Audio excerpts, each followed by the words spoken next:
Welcome back to the channel. Welcome back to another episode of the Freshman 15 College Football Podcast. So last week, lightning struck twice. Once again, top teams in the NCAA lost in upsets that are going to take them way down in the standings and maybe outside of the CFP. Also, two quarterbacks with a lot riding at stake. Also had so-so games and important ones that they had to have. Plus, we saw Florida State get swept past by the Hurricane. So to break it all down, I got my dude Tyler Moore to discuss. Tyler, my man, what is up? Not much. Like you said, the big one I think is I'm pretty sure we're gonna touch on it. Going Nittany Lions. But yeah, last week, it was surprising to see that happen. And this coming up week, there's a really big game. I think we probably both have it as our highlight game. But yeah, let's get into this thing. Yeah, man. So let's kind of touch back on last week. So we had our game. So the Saturday spotlight with Vandy and Alabama, which that was your upset pick, right? Yeah, that was my upset pick. Yep. Kind of walk me through what you saw, because I snuck past and I walked in on it a little bit late. It's midway through the half, Okay. more or less. But what did you see from your standpoint? It was actually a closer game than what the score indicated. What really hurt Pavia is hit the two, so the fumble down in the red zone and the interception down in the red zone. You're on the 5-yard line both times. Like I said, the fumble, then the interception later on. That's 14 points taken off the board, and you lose 30-14. But if you go up 14-0, and then the just Vanderbilt letting Alabama basically double dip from the end of the second quarter into the third quarter. We always talk about the crucial 8 minutes of the game. They were able to get that momentum roll into it, and it was a lot closer than what the score indicated. But it was just little mistakes by Pavia and the Commodores in general. But they played them hard. In Tuscaloosa, that's a hard place to play, and they held their own.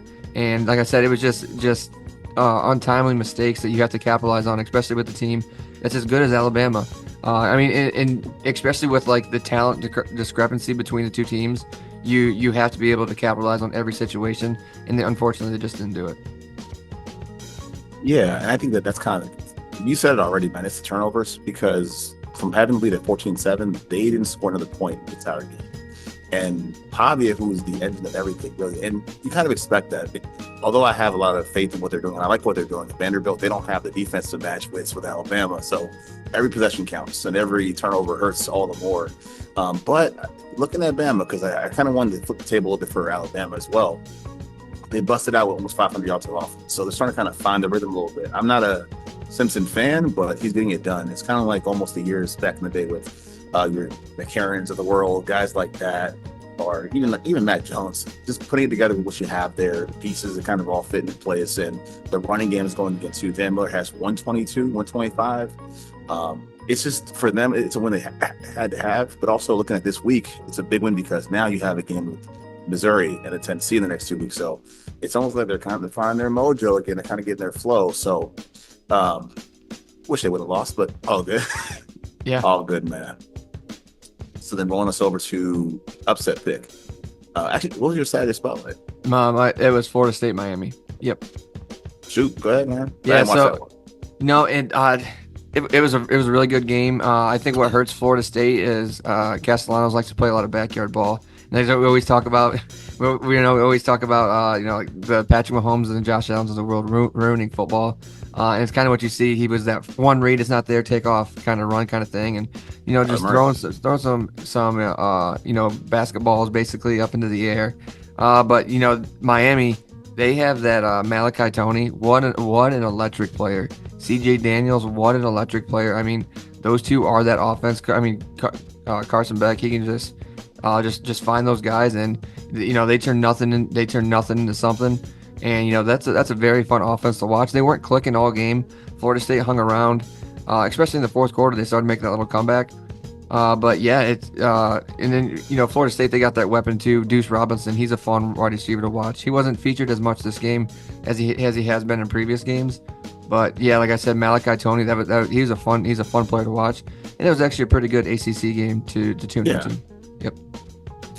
So I actually flipped it, man. Instead of going ACC, which I think that was the marquee game for a lot of people, I actually looked into Cincinnati, Iowa State, and 2 weeks in a row, man, I hit it once again. And for Iowa State, here's kind of the pattern. They just need to be better on defense, and they weren't. And I'm thinking, okay, well, you lost your top two corners. The passing game is going to be suspect, which it kind of was, but it wasn't really that being the main culprit for them. It was the run defense because they go down 31-7 early, and it's just they had no answer to stop the run at all. And that wasn't great because he was suffice. However, I will say this. If that game was 5 quarters, they'd probably win the game because Cincinnati committed so many dumb penalties down the stretch to keep them in the game and stuff like that. Now for the loss for Iowa State, which again, it's a big loss because now they're going from first in the conference all the way down to 5 and had to dig their way back up to the top. So, yeah, man. So once again, Saturday spotlight we hit with Iowa State losing, but they got a tough road to climb, man. But I think this is the most important part of last week, which is Penn State. So shoot. Yeah, that's gonna be that rolls like right into my hurt themselves too because they technically they lose the close game to Oregon and then they just look not like Penn State against UCLA, and so then you look at their schedule, they're 3-2. You basically stick a fork in them because when it comes to November, I mean right before that they play Iowa, the last week in October they play Iowa, then they play Ohio State, and then they play Indiana. So you're running like the Big Ten gauntlet right there, so to speak. Absolutely. Because Indiana looks really good right now. We're gonna see them this week again, but yeah, you can almost stick a fork in Penn State right now because that could spell disaster for James Franklin. So here's the thing. Cause we had the show last week, right? And I was very gracious of the loss against Oregon. And, no big deal. It's a competitive rematch, right? Tough game, tough opponent. You lose the game at home by overtime. Whatever. But not this week, man. Right. Losing to UCLA, who just fired their coach 2 weeks ago, right? Foster was out 2 weeks ago. There's no excuses for Franklin. He can't find a way out of this one. And it wasn't, and I've talked a lot of trash on Drew Allen for a while, but he wasn't really the problem either. It was the defense. Yeah. So, like, Vandy, you give up 500 yards of offense, and 300 goes to Nico Yamalieva, who's been struggling all season. So he hits you for 300, half and half by land, air, and by sea. And then on top of that, you have him going for 5 touchdowns. And just looking at the stats and the numbers, man, they went 10 of 16 on third down, had the ball for almost 40 minutes. Yeah, very uncharacteristic of a Penn State defense, and kind of wonder, like, you see that it was talent at Ohio State last year for Jim Knowles. And he rolls over to Penn State, which is supposed to be the number 1 defense in the country rolling into this year, and they definitely don't look like it. They don't. And with the loss, for me, it kind of revealed about them things that, again, is uncharacteristic of them. Yes. However, the parts that are most concerning about them is they can't stop the run. They can't run the ball because over the last 2 weeks, man, Allen and Singleton, they have been over 60 yards each of them in the last 2 weeks, which never happens. And then here's the problem they've had for years, and I think you'll attest to this. They have no one that wins on the outside. Correct. There's no X receiver there. So now you're handicapped. You can't stop the run. Can't run the ball. Have no receivers. And the defense has been the trademark is leaking yards. There's nothing that can be fixed there. So to me, I think it's just a cocktail of trash, and it's not so happy in the valley anymore. Dude's in trouble, man. They're and I promise you I would double tap on them later about this because it's a big storyline. But they might be screwed, man. Yeah, I'd say right now stick the proverbial fork in them. They're done. Their playoff chances are blown because the top of the Big Ten is stacked, and they still have to play Ohio State and Indiana. So, I mean, it's all downhill from and a pesky Nebraska team in the middle of November. So, I mean, they could lose 4 more games here.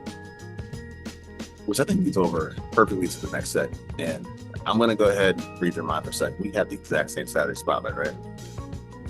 Yeah, my Saturday spotlight is Indiana, Oregon. Bingo. All right, man, you have the floor. I'll come back to that. Yeah, so Indiana, Oregon, we get to see Dante Moore again. He showed out really well against Penn State, which, looking back at this week, is that really that impressive? You hit the property. Yeah, he's the transit property. And then you have Mendoza, one of the hottest quarterbacks in the league right now. Indiana is just absolutely taking care of business. It was like we talked about last week. It was when they beat Illinois, and then they had a sluggish game against Iowa.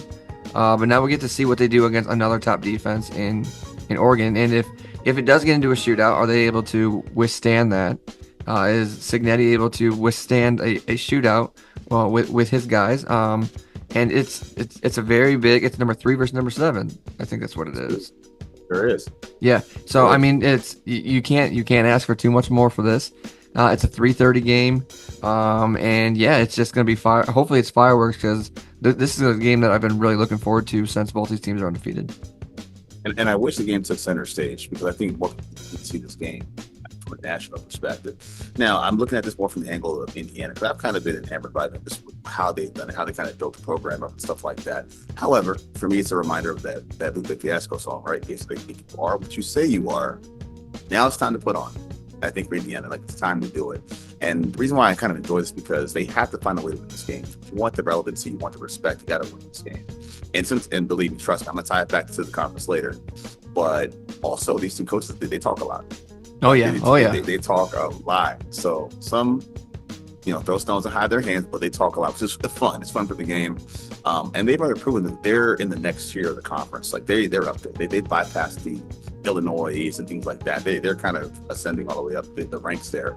But for them, it's kind of like last year with Ohio State, right? Where they had a big game against Ohio State. They were kind of waiting for it, hoping them to kind of bust through. It went left so fast, but it came back around. So now you have a chance, right? And you mentioned Mendoza as well. I think not only Mendoza, but Surratt too. I think he's a guy who's kind of proven himself. James Madison playing now in the Big Ten. He reminds me of he looked Ale Manor from Stanford last year. Just his body control, his hands, a good route runner. He's a good player. And then the quarterbacks, of course, I think if they're not in the Heisman together, they're going to be at least in the Maxwell conversation. So that's at least going to happen. The one thing about Oregon, though, if I'm concerned a little bit, is that they're kind of a funnel offense from the past, which I mean that everything runs through Sadiq and DeCorey. They put a lot of pressure on the freshman, put a lot of pressure on the tight end. Probably still banged up from the game at Penn State as well. So I think that's going to be interesting how they counter that. They can kind of offset those two guys. And then for Indiana, man, it's really the running backs too, because you got the transfer Hemby from Maryland, who I saw play, and then their freshman Kobe Martin. That's kind of your change pace guy. So I just think this game is a lot of fun. If you're paying attention, subscribe to the channel, click. If you're doing stuff like that, you'll know this is a big time game. Now, as it pertains to Penn State, Franklin is on hands and knees praying Indiana loses this game. And the reason why, if they hold the schedules, right, for both teams, right, let's say both teams hold their schedules, what you have now is a date of Indiana, Ohio State, and Big Ten title. Oregon at large with nothing to do, and Penn State is gone. I mean, they're probably already gone officially, but it's only October 8th. And we're talking about Penn State was in the title game last year, already being cooked and expanded playoff. Man, don't get no better than this, dude. Yeah. Like we said, it always works itself out, and this one just happened to work itself out pretty early. Super early, yeah. And I know I love that. So, yeah. Crazy, man.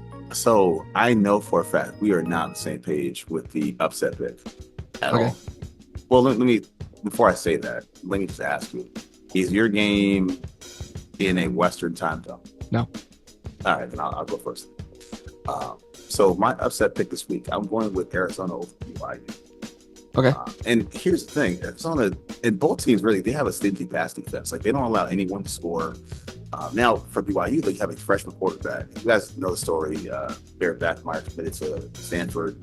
It was a mess. He walked out, went to BYU next, starting at BYU. You got a freshman quarterback. I think he's like 17 or something like that. He's a young kid. So he has this year 79 completions. 20 of them gone to Chase Roberts. So what that tells me is it's one read, throw it here. As most young guys will probably do, which makes plenty of sense. But their defense, man, for Arizona, they fly around. And they have not given up a TD pass all season. So that's one thing to look for. And they have this exotic kind of front. They kind of had odds front, even fronts. They're going to do a lot to kind of confuse the quarterback. And I think that's kind of their game plan. Make him hold the ball a second longer to go through his progressions and then hit him when he's not looking. So, and then on the contrast side, you have Phoenix now in his third year as the quarterback of Arizona. So now he's comfortable. You got two guys he can go to. And I see this being like a really slow game. Arizona, they'll go win something close like 20-14. Really slow. So I think my game might actually be Western time zone. But right now, yes, it is. Right now they're favored to win by 2.5, but It's the discrepancy in the ranking. That's what I'm going off of. And I'm going to have USC beat Michigan. Michigan's number 11. I'm going to have USC beat Michigan. And I know this is weird for me saying this because these are two teams that I absolutely despise. But I think it has to do more with Lincoln Riley than anybody else because, you know, he runs away from the Big 12 because Oklahoma's running up. He runs away from the Big 12 because Oklahoma's going to the SEC. He comes into the Big 10, or he goes to the Pac-12, then they come into the Big 10. And he hasn't performed with these teams that he's supposed to perform against.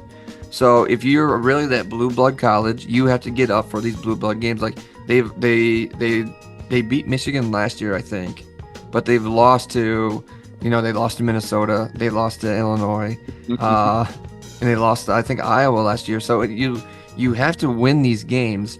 So with his almost like his job being on the line, it feels like because he's under pressure to perform. You know, they were into the top 25, out of the top 25, but it's you know, they have Lemon and Lane, they have Mavia, yeah. So you know, he's upgraded their passing game, but it's so we've always talked about how their offense can do it, but it's going to be their defense, and what Michigan is really good at is running the football. I think they're averaging like 250 yards a game. Bryce Underwood, he's only thrown 2 touchdown passes, but he's a runner. And then they got I think his last name is Haynes. He runs for like $180 a game. He runs like $180 a game. So you're gonna have to learn. And when you moved from the Pac-12 into the Big Ten, I know what you're saying. You have to be able to stop the run. Like Big Ten football is running the football deep into the fall. And, you know, you see with all these really good teams, like Ohio State, they're a very good running team. Michigan is a very good running team. Penn State, historically, is a good running team. Oregon now is a good running team. And USC has to be able to get the big bodies up front to be able to control the game, make Michigan, with their young quarterback, throw the football. And they're going to have to do it. And I believe that USC has to win this game because Lincoln Riley's job is on the line at the end of the season. It's so many memes like that, and you actually probably a good segue here, learning job security, coaching, stuff like that. So those that don't know, man, we always have our little run-off session afterwards, right? Unless you want to add something on fire real quick. No, we're good. So we always have our run-off sessions, have just things to talk about, kind of the miscellaneous portion of our show. The one thing that I want to talk about is, and you saw the news too, with Belichick trying to find a way out of UNC. It's rare on this show that certain things bother me. It's rare that certain stories kind of bother me, you know, and it's infrequent. I mean, the Deion thing kind of got to me from a personal level as a Cowboys fan. Certain things bother me. The Bill thing bothers me for a couple of reasons. So I won't say who it was. I won't say the name. I won't say the transfer where it's coming from. But so over the summer, I met one of his incoming players, and you know, it wasn't much the player that I met. I met the family. So I met the family. I met the mom. I met the dad. I met the little brother. Stuff like that. And you could see the sense of pride they had in going to UNC. You could kind of see like and I'm talking to the mom, like, you can just, you're parents, you get what I'm talking about. Like, yeah. You know, my kid's in good hands. He's going with this guy. He's going down, you know, out of state somewhere else to play for him, stuff like that. And a lot goes into that, man. For us as you know, people that cover the game, see from different aspects, also being sports dads, you see what that's about as far as sending your kid off somewhere to go for somebody for stability, right? For the notoriety, the chance to kind of even go to the next level, stuff like that. When a guy comes in like that, with that pedigree, that resume, and he says, you know what, I want out, I quit. It undoes everything that you ever planned for. All the moves you made with the kids, all the conversations and all the planning. And even if you're the coach that, not only they had an in-home visit, but you look like a liar, right? Yeah. You lose all integrity. And we bashed our coaches for years doing stuff like this. The Petrinos of the world, guys that cannot commit to being anywhere. Even college coaches, you know, you agree to be somewhere, I'm not leaving anywhere, then I take off. Seeing it from this side, amateur level, and I don't know if this kid is the NIL kid, I don't believe that he is, but seeing it like this, doing something like this, it's so disgusting, man. And it's trashy as I don't know what. And you can commit to this program who fired a guy who's well liked. They fired Mac Brown, a well liked coach. You can even commit to a year before saying, you know what, I want out. And I know you might saw the quote on Twitter where the coach was like, "Yo, we really have these kids over, screw Yeah. them," and I totally agree. Like you never gave him a shot, man. And I think for a guy who in his pro career has commanded respect almost to a dictatorship in his career, that he couldn't even commit to 1 year to these kids, man, that he brought in, gassed their heads up and their parents. Bro, I'm pissed. I think that's the trashiest thing you could possibly do. Yeah, we've So, seen that. Yeah, we've seen that a couple of times. We know when he was coming here that the college coaching is so much different than NFL coaching, and it rarely ever transitions out well. I mean, you've had great college coaches, and then they go to the NFL, and it's like, what are you doing? They're like, what are we doing? A big one is Nick Saban, Miami, Urban Meyer, Jacksonville Jaguars. What a right. colossal failure that was. But then going low, I mean, you have the Pete Carroll to USC thing, and then coming back and being successful. But very rarely do you see it actually transition. Or Barry Switzer back in the '90s, but very very rarely do you see it transition well. And he's so far stuck in his ways. He's so far used to being like the top tier authority because basically he was a general manager in New England. Right. And you can't run a college program the way that you ran an NFL program. These are kids. These are kids. They're still learning. You're not managing guys who are 30 with a wife and 4 kids. Exactly. It's extremely different. And I think he was too big for his britches. And then I think he was actually kind of hurt that no NFL team really wanted him. And then, like I said, then he just got 2 in over his water. Now he's 2 in over his head, and now he's drowning trying to find a way out. But he just can't reach the shallow end anymore. And it's the ACC is going to eat him alive, and they're looking for a way out. Yeah, man. I think you hit on the head. It's the ego of everything. It's the audacity to do that, to uproot. And again, because I only use the Deion parallel, I do think it's similar. Deion came in, cleaned the slate like any college coach would do. Get the sense that he's displacing these kids, which that's the nature of the business. But when you do that, when you're coming in, now look, I've moved kids in my house before until my family in college and stuff like that. It sucks. It sucks to do that. Mm-hmm. To do that, come in, give these promises, what's going to happen, expectation in 2 months, dude. We're now in what, week 7? Yeah. Week 7. And you want out? Nah, it's one of the trashiest things from somebody that I say I had a lot of reverence for to do something like this. It just it bugs the heck out of me. It bugs the heck out of me. It brings everything into question. People talk about what his true influences are, who's around him and stuff like that. But it sucks, man. I'm not really calling that whatsoever. So while he may get the axe voluntarily and still get paid off for it to the discount, it's still so many guys that are more deserving of that job, and guys that are going to get fired that at least care what they're doing. Franklin cares, Lincoln cares, Dabo probably doesn't care, but it's messed up, man. It's grimy. It's some grimy stuff. Yeah, it's a shame to end such a illustrious career like that. Like I never understood why he wanted to go to college anyways, unless you're trying to win one in college to like say you're better than Saban. I don't know, because I mean I just don't know. He reminds me of a lesser hostile version of Jason Brown from Last Chance U. He's just some dictator guy, not as raunchy, but he's stomping his feet around, can't get his way, and getting in trouble by the administration. So, I mean, I don't know how else to say it. And it's the past, I'm gonna say the past 5 years, ever since Tom left, it really tainted his coaching career, because now people really see what held that team together. Yeah. Should have went out on top. I mean, and that's the thing too. Already the violations have kind of hit, and they're being like, "Yo, yeah, that happened. Yeah, that happened. Yeah, that happened." It's almost an admission of pardon me. It's like an admission of guilt, and it's not getting out of it. It's gonna get uglier before it ends, and we're gonna hear a lot more stuff about it, man. But again, I in this case, I do feel bad making the connection to somebody. I feel bad for them having to kind of get out. It just sucks. Yeah. So I mean, and so we're going to roll into one last thing. The other big game this week that I think a lot of us probably had circled on our schedule but probably had the rankings flipped at some point. This weekend is Oklahoma versus Texas. I mean, Oh man, Texas not in the top 25, which is crazy. And then I think super Oklahoma's crazy. sitting at 6. Mateer's coming back. So this could be, the Red River Robbery, Red River Shootout, whatever they call it. That's a fun one. It's always a good one, and that's another 3:30 game, I believe. But yeah, I mean, Yeah, this is a good weekend for college football, and it's Arch it's needs it though. almost time because I think Venables' defense is like first in a lot of things. So we're gonna see what he has in store for Arch, and I think you could probably.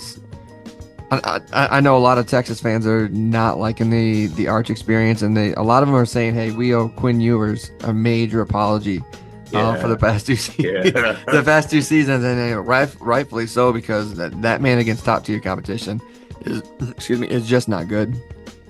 No, man. And he needs it though. And if anyone, because in the opener, I really was talking about him, Drew Aller, but Aller actually did pretty solid. But he needs it. He really needs it. I mean, for all that's built up about him, all the hype and all the stuff, he needs that. He was my Heisman pick. I mean, he was a lot past Heisman picks. Yeah. So yeah, he needs to have it. By the way, other game that has upset is I had North Texas win also. Okay.